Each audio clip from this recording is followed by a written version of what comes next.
Muharram adalah salah satu bulan yang diagungkan oleh Allah. Inna iddatash syuhuri indallahi 12 syahr. Allah punya bulan 12 bulan, minha arba'atun hurum, ada 4 bulan haram. Dzulqa'dah, Dzulhijjah, Muharram dan Rajab. Bulan haram adalah bulan istimewa. Dan kami himbau bahwasanya bulan Muharram adalah tahun baru Hijriah. Dan hendaknya kita sudah berpikir tentang ini. Tentang tahun baru Hijriah. Kita harus membuat gebrakan, gebiar agar umat Islam ini tahu kalau mereka punya tahun sendiri namanya tahun Hijriah. Dan tahun Hijriah ini penting. Wajib bagi siapapun dari kita mengetahui kelahiran anaknya di tahun baru Hijriah. Wajib. Sebab kalau kita berbicara tentang tahun, bulan, dan hari di dalam Islam, dalam hukum Islam, itu adalah hanya hubungannya dengan tahun Arab, tahun Hijriah. Bukan tahun Masehi. Misalnya yang punya duit tadi bicara tentang zakat, haul zakat, berputarnya 1 tahun zakat, hitungannya adalah bukan hitungan Januari Februari, tapi itu adalah Muharram Safar. Hitungannya adalah hitungan Hijriah. Berbicara tentang balik, paling sedikitnya usia balik adalah 9 tahun, adalah juga tahun Hijriah. Usia haid dimulai dari 9 tahun, Hijriah. Tamyiz 7 tahun, Hijriah. Semuanya di Hijriah. Kalau bicara tentang iddah wafat, iddahnya orang yang meninggal dunia 4 bulan 10 hari adalah juga tahun Hijriah, bulan Hijriah. Jadi wajib kita mengetahui tahun Hijriah dan bulan Hijriah. Nah ini sekarang ini bagaimana keadaan kita ini? Jujur aja. Mungkin anak kita sudah pandai menghafal anak kita. Januari, Februari, Maret, April, Mei, Juni, Juli, Agustus. Tapi giliran anak kita, giliran suruh Safar, Muharram Safar, itu sudah tidak bisa menyebut semuanya. Itu anaknya, tidak tahu ibunya.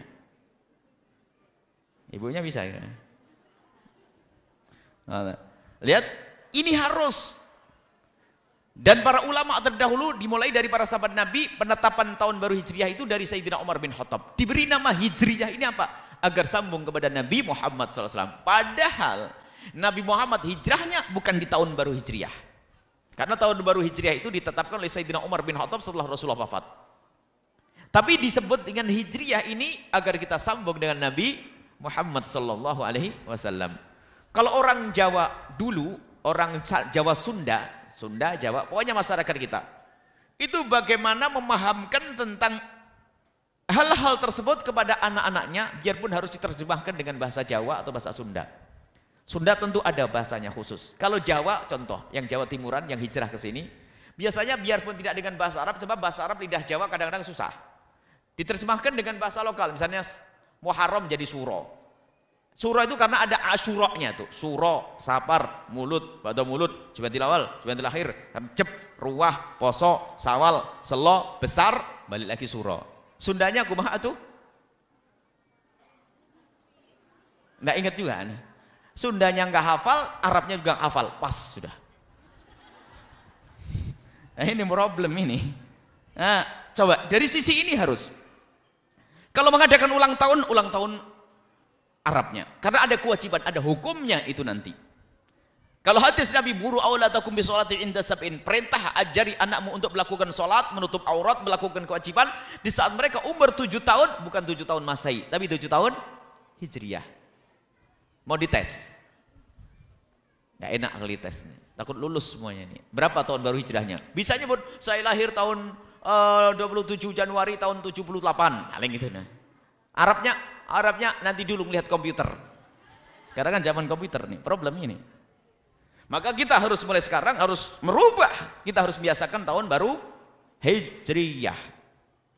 Makanya kita buat gebiar merayakan tahun baru Hijriyah, harus kita. Dan jangan ikut-ikutan tahun baru Masehi. Kelihatannya hanya kita ini, umat Islam ini lemah. Umat Islam khususnya negeri kita ini. Umat Islam yang paling suka ikut-ikutan. Kalau tahun baru Masehi rame, tahun baru Cina rame. Ya enggak? Anehnya tahun baru Islam tidur. Tapi kalau orang-orang lain hebat, coba di Cina. Mereka hanya merayakan tahun baru Cina, nggak pernah merayakan tahun baru Hijriah. Di Amerika enggak ada, hanya kita ini tahun barunya orang diraya kita ini loh, kita enggak usah nunjuk orang lain nih. Sekarang kita harus membuat perubahan. Tahun baru Masehi, no, tidak. Saya akan menghidupkan tahun baru Hijriah. Dengan cara syar'i, bukan hura-hura, bukan. Dengan maulid, dengan hadroh dan sebagainya. Dengan tausiah, beri nasihat. Kalau para habaib, para masyayikh dengan cara membaca doa akhir tahun dan doa awal tahun. Jadi sebelum asar, habis asar sudah berbondong-bondong ke masjid untuk sholat maghrib berjamaah. Kemudian sebelum maghrib sudah baca doa awal akhir tahun, setelah maghrib baca doa awal tahun. Atau kadang dikumpulkan habis maghrib langsung doa awal tahun, doa akhir tahun. Doa akhir tahun, doa awal tahun. Berzikir sampai dengar tausiah, sholat isya berjamaah pulang. Memulai tahun baru dengan beribadah. Bukan goyang pinggul, bukan. Bukan joget, bukan. Ini adalah tradisi mulia dan harus kita buat. Jangan lupa Selasa depan. Ayo buat apa kita? Makanya kami himbau para ustadz, tokoh, tidak usah ikut kami. Mengadakan di kampungnya masing-masing yang syar'i. Khusus adik-adik putri nggak usah ikut-ikutan. Kalau ikut harus terhormat. Itu hanya kerjaannya kaum laki-laki yang membuat gebiar di tengah jalan. Agar orang tahu kalau tahun ini adalah tahun Hijriah. Kadang tahun baru Hijriah itu nggak sadar. Oh sudah tahun baru. Sehingga ditanya ini tahun berapa sekarang, nggak bisa nyebut. Sekarang tahun berapa, Bu? Repot ini. Nah, tahun baru Hijriah. Ini kelemahan kita. Ini harus sadar kita. Harus kita buat perubahan. Kita punya budaya, kita punya agama, kita punya tradisi, kita punya syariat. Baik. Ayo tahun baru Hijriah kita gebrak. Kita buat kebiar, semuanya harus tahu. Dan sekarang sudah mulai menghafal kelahiran tahun Hijriah. Indonesia zaman dulu yang berlaku adalah tahun-tahun Hijriah. Hanya akhir-akhir semakin marak tahun Masehi, sehingga kita tertinggal. Islam tertinggal. Dulu ya enggak pakai. Jadi sampai kalau orang-orang tua itu ngomong selalu mesti bahasa Hijriah. Biarpun dengan bahasa lokal tadi Rejab, Ruah, Poso tadi itu. Baik. Kemudian di bulan Muharram itu ada apa di bulan Muharram? Bulan Muharram adalah bulan yang istimewa, bulan mulia. Di situ ada hari yang ke-10 namanya Asyura. Asyura adalah hari yang ke-10 di bulan Muharram, disunnahkan kita untuk berpuasa. Berpikirlah untuk berpuasa di tanggal 10 Muharram nanti. Hadis Nabi yang diriwayatkan oleh Imam Bukhari dan Imam Muslim, Sayyiduna Rasulullah bersabda, "Hadza yaumu Asyura." Hari ini adalah hari Asyura, hari tanggal 10 Muharram. Lam yaktubillahu alaikum siyamahu. Allah tidak mewajibkan kepada kalian untuk berpuasa. Wa ana shaim, tapi aku berpuasa, kata Rasulullah. Faman syaa'a falyasum wa man syaa'a falyuftir. Bagi yang pengen ikut puasa sama saya, ayo puasa, yang enggak juga enggak apa-apa. Artinya itu sunnah, tidak wajib. Dan ini sunnah sangat dikukuhkan. Dalam hadis yang diriwayatkan oleh Muslim tentang keutamaan puasa 10 Muharram, ahtasibu 'alallahi ayyukaffira sanatal lati qablah. Aku berharap kepada Allah, Allah mengampuni dosa kita yang lalu. Maka jangan lupa 10 Muharram. Berpuasalah di 10 Muharram. Jangan lupa 10 Muharram. Tapi ini paling sedikit di bulan Muharram kita hidupkan 10 Muharram untuk berpuasa. Tapi mohon ditingkatkan lagi. Sebab dari Sayyidina Abdullah bin Abbas, Sayyidina Abdullah bin Mas'ud bercerita setelah Nabi SAW, lama kana Nabi sama Nabi SAW fil Muharram, fi Muharram, fi Asyura, sama Nabi SAW Asyura. Nabi berpuasa di hari Asyura, yauma Asyura. Wa amara bisyami, kemudian menyuruh orang lain untuk berpuasa. Jadi Nabi pernah, dari Sayyidina Abdullah bin Abbas, riwayat Imam Muslim juga, Nabi itu pernah diceritakan oleh Sayyidina Abdullah bin Abbas, Nabi pernah berpuasa di hari Asyura. Kemudian setelah itu menyuruh orang-orang para sahabat Nabi untuk berpuasa. Nah, sahabat Nabi itu merasa ganjel, tidak enak disuruh puasa di 10 Asyura, 10 Muharram, di hari Asyura. Kenapa? Para sahabat Nabi punya hujah, hujahnya iman. Ya Rasulullah, wahai Rasulullah, engkau menyuruh kami berpuasa di 10 Muharram, hari Asyura. Hadza yaumun tu'azzimuhul yahud wan nasara. Ya Rasulullah, orang Yahudi dan orang Nasrani juga pada puasa di hari ini. Lah kok kita harus sama puasa dengan mereka? Enggak enak niru-niru itu. Nah, itu iman nih. Makanya jangan niru-niru orang Yahudi, orang Nasrani. Makanya tahun baru Hijriah, tahun baru Masehi bukan budaya kita itu. Kita punya budaya khusus. Jangan ikut-ikutan. Sahabat Nabi peka. Ya Rasulullah, hari ini kan orang-orang Yahudi pada puasa, lah kok kita sama, jadi kayak mereka dong kita.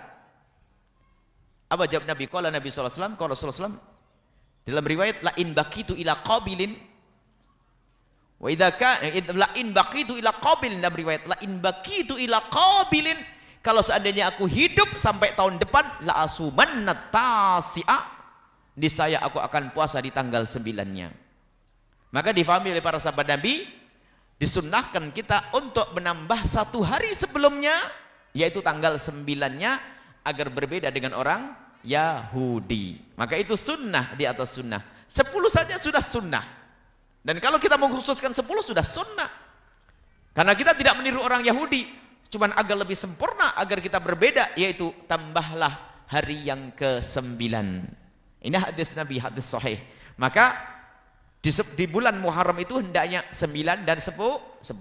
Kemudian Imam Ibnu Huzaimah meriwayatkan dari Sayyidina Abdullah ibn Abbas juga, beliau berkata, perkataan sahabat Nabi, sumu Asyura, berpuasalah engkau di hari Asyura, di tanggal 10. Wa khaliful yahuda, dan berbeda engkau dengan orang Yahudi, fasumu qablahu yauman wa ba'dahu yauman.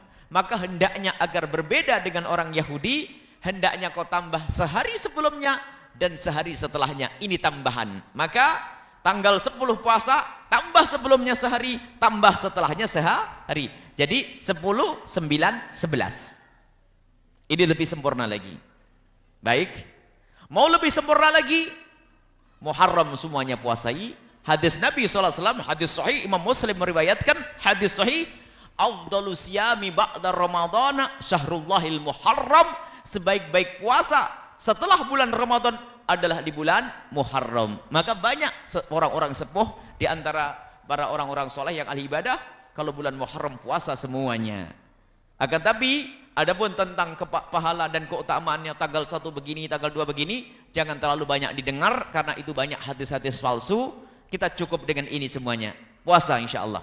Khususnya yang punya utang, cepat bayar itu. Bayari utangnya, utang puasanya. Utang duit mah sudah beres tadi.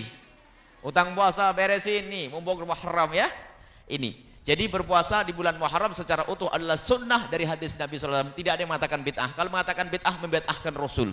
Sebab Rasul bersabda, afdhalus siyami ba'da Ramadan syahrullahil muharram. Dan Nabi tidak mengatakan 30 hari penuh adalah haram, tidak. Adalah sunnah semuanya. Ini yang harus kami hadirkan. Insya Allah puasa ya dihitung tanggal Selasa, hari Selasa malam Rebu, hari Rebu depan tanggal 1. Dan mohon semuanya membuat gebrakan maulid di mana-mana, agar orang tahu kalau hari itu adalah tahun baru. Kemudian setelah itu berpikir tentang memperbanyak amalan-amalan.